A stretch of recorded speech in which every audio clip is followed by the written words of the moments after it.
Hello friends, इस video में हम रुडयार्ड किपलिंग की लिखी गई नज़म इफ़ पढ़ेंगे। दोस्तों, रुडयार्ड किपलिंग एक ब्रिटिश पोइट थे, मगर उनकी पैदाइश हिंदुस्तान में हुई थी।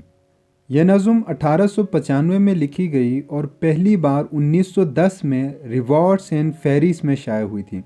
इसमें 32 लाइन्स हैं और 8-8 लाइन्स के 4 स्टेंजास हैं। इफ़ एक इंस्पिरेशनल नज़म है। इसमें शायर अपने बेटे से मुखातिब है और उसे ज़िंदगी में कामयाब होने और सबसे बढ़कर एक अच्छा इंसान बनने के शराइत बता रहा है। चलिए नज़म शुरू करते हैं।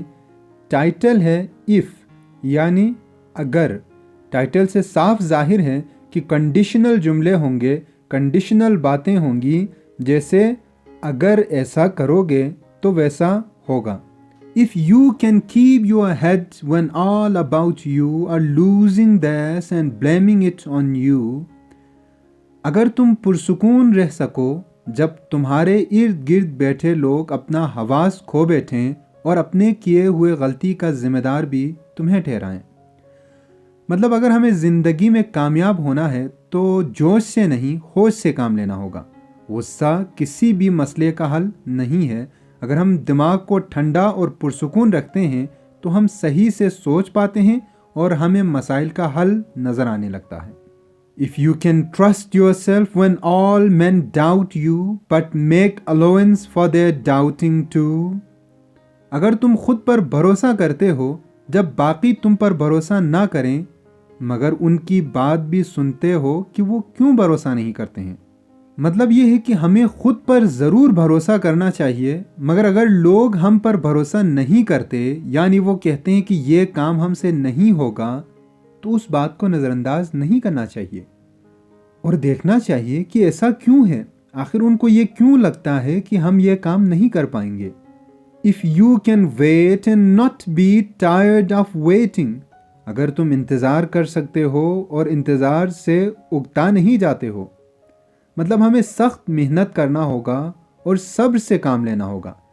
जज्बात में आकर या उकता कर जल्दबाजी नहीं करनी होगी।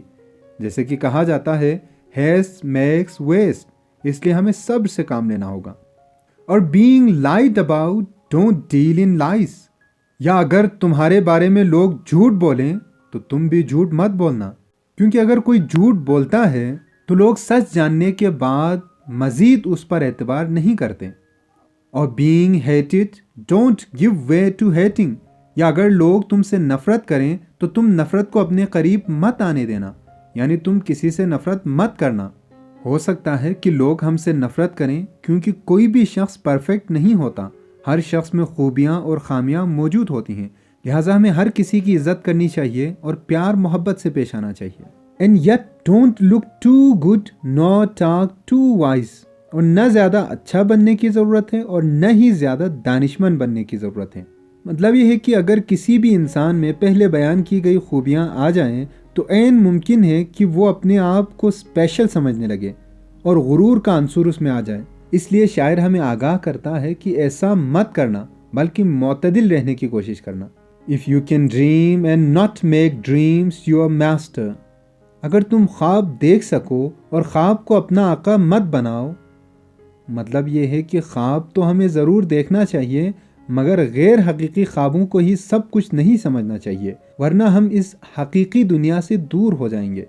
If you can think and not make thoughts your aim, अगर तुम सोच सको और सिर्फ सोचने को ही अपना मकसद ना बनाओ। मतलब यह है कि हमें सोचना तो चाहिए, मगर साथ साथ कुछ करना भी चाहिए। सिर्फ ख्याली पुलाव खाते रहने से कुछ नहीं होगा।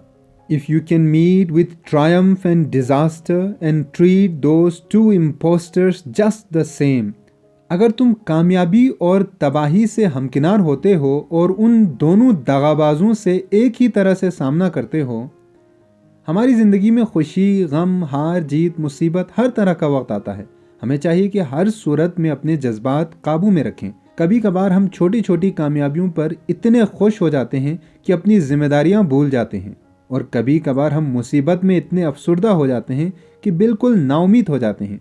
तो दोनों सूरतों में हमारा नुकसान है। If you can bear to hear the truth you have spoken, twisted by nerves to make a trap for you, अगर तुम में ये हौसला है कि तुम्हारी बात को लोग तोड़ मरोड़ कर भी पेश करें ताकि लोगों को गुमराह किया जाए, तब भी तुम हौसले से काम लो। यानी ऐसा बहुत बार होता है कि लोग हमारी बात को किसी और अंदाज में कहीं और जाकर पेश करते हैं। शायर कहता है कि ऐसी सूरत में हमें धीरज से और हिम्मत से काम लेना होगा और तेश में आने की ज़रूरत नहीं है, क्योंकि हमने ऐसी बात कही ही नहीं जिस तरह पेश किया गया है, इसलिए घबराने की तो कोई ज़रूरत ही नहीं है। और watch the things you gave your life to broken and stoop and build them up with worn out tools. या तुम जिंदगी में उन चीज़ों को तबाह होते देखो जिनको तुमने बहुत मेहनत से रोज़ वक्त देकर बनाया था और फिर तुम्हें बेकार औजार लेकर उन्हें बनाना पड़े। यानी कि ज़िंदगी में ऐसे लम्हात भी आते हैं जब हमारी आंखों के सामने वो चीज़ तबाह व बर्बाद हो जाती है जो हमारी उम्र भर का सरमाया होता है। शायर कहता है कि उस सूरत में हम में ये हौसला होना चाहिए कि फिर से उस पर जो कुछ बचा हुआ है उसी के साथ काम शुरू किया जाए, तभी हम कामयाब हो सकते हैं। If you can make one heap of all your winnings and risk it on one turn of pitch and toss and lose and start again at your beginnings and never breathe a word about your loss. Pitch and toss एक game है जिसमें सिक्के एक निशान की तरफ फेंके जाते हैं और ये देखा जाता है कि किसका सिक्का निशान के सबसे करीब गिरता है।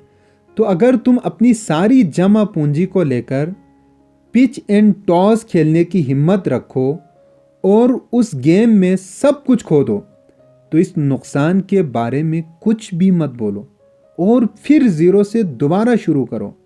शायर हमें यह बता रहा है कि हम में रिस्क लेने की हिम्मत होनी चाहिए और रिस्क लेकर अगर सब कुछ ख़त्म भी हो जाए तो फिर से सब कुछ दोबारा शुरू करने की भी हिम्मत होनी चाहिए। If you can force your heart and nerve and sinew to serve your turn long after they are gone, and so hold on when there is nothing in you except the will which says to them, hold on. सिन्यू ताकतवर या मजबूत बनाने को कहते हैं। शायर अपनी हिम्मत वाली बात को आगे बढ़ाते हैं और कहता है, अगर तुम अपने दिल और दिमाग को इतना मजबूत बनाते हो कि तुम्हारे बुढ़ापे में या बीमारी में भी जब तुम में कोई ताकत नहीं रहेगी तब भी वो तुम्हारा साथ दें और तुम कायम रहो या डटे रहो जब तुम में सिर्फ कुव्वत इरादी के अलावा कुछ भी ना बचा हो जो तुमसे ये कहता हो कि डटे रहो। यहाँ शायर कुव्वत इरादी को मजबूत करने की नसीहत कर रहा है और कहता है कि चाहे हम जितने भी लागर या बेयार व मददगार क्यों ना हो, हमारा अज़्म और इरादा इतना बुलंद होना चाहिए कि वो कभी हार ना माने और हिम्मत ना हारे। If you can talk with crowds and keep your virtue, or walk with kings nor lose the common touch, अगर तुम मजमा से या आम लोगों से बात करते हो और अपने सिफात को या खूबियों को हाथ से जाने नहीं देते या बादशाहों के साथ उठना बैठना होता है तो अपनी आम रविश को नहीं खोते हो। मतलब यह है कि हमें गरीब अमीर हर किसी से राब्ता रखना चाहिए, मगर जब आम लोगों के दरमियान हो तो सख्त या जालिम नहीं बनना चाहिए और बादशाहों के दरमियान या ख़ास और बड़े लोगों के दरमियान हो तो गरीबों की दस्तरस से बाहर नहीं निकल जाना चाहिए। If neither foes nor loving friends can hurt you, if all men count with you but none too much, अगर ना तुम्हारे दुश्मन ना ही दोस्त तुम्हें नुकसान पहुंचा पाएँ, अगर तमाम लोग तुम्हें अहमियत दें, काउंट विथ यू का मतलब है कि अहमियत दें, बट नन टू मच, मगर कोई भी हद से ज़्यादा अहमियत ना दे। यानी हमें ख़ुद को इतना मजबूत बनाना होगा कि कोई भी हमें नुकसान ना पहुंचा पाए, फिर चाहे वो कोई दोस्त हो या दुश्मन। और अगर लोग हमें अहमियत देते हैं तो ये अच्छी बात है, मगर कोई अगर हद से ज़्यादा अहमियत दे रहा है तो फिर ये ठीक नहीं है, क्योंकि फिर आप मजबूरन उसे मुरव्वत के मारे अनड्यू फेवर देंगे। इसलिए किसी को भी ये इजाज़त मत दो कि वो आपको कुछ ज़्यादा ही अहमियत देने लगे। If you can fill the unforgiving minute with 60 seconds worth of distance run, अगर तुम अपने माफ़ ना करने वाले 1 मिनट को यानी वक्त को 60 सेकेंड्स की मुशक्क़त से भरते हो, यहाँ पर मिनट से मुराद वक्त है जो किसी का इंतज़ार नहीं करता, और अनफॉरगिविंग इसलिए कहा है कि जो भी वक्त ज़ाया करता है उसे फिर वक्त माफ़ नहीं करता, उसके लिए वक्त कभी पलट कर नहीं आता। इसलिए अगर ज़िंदगी में कामयाब होना है तो वक्त की कदर करना होगा, और जितना वक्त हमें मिलता है उसे काम में लाना होगा। Yours is the earth and everything that is in it, and which is more, you will be a man, my son. फिर यह दुनिया तुम्हारी होगी, और वो सब जो इस धरती पर या इस दुनिया में है वो तुम्हारी होगी, और इससे कहीं ज़्यादा मेरे बेटे तुम एक इंसान बनोगे। आखिरकार शायर ये बताता है कि अगर ये सारी शराइत पूरी हो जाएं तो हमें क्या हासिल होगा। शायर कहता है कि अगर ये शराइत पूरी हो गई तो हम इस दुनिया को जीत सकेंगे, और सबसे बढ़कर ये कि हम एक अच्छे इंसान बन जाएंगे। यहीं पर यह नज़्म ख़त्म होता है। उम्मीद है कि आप नज़्म समझ चुके होंगे।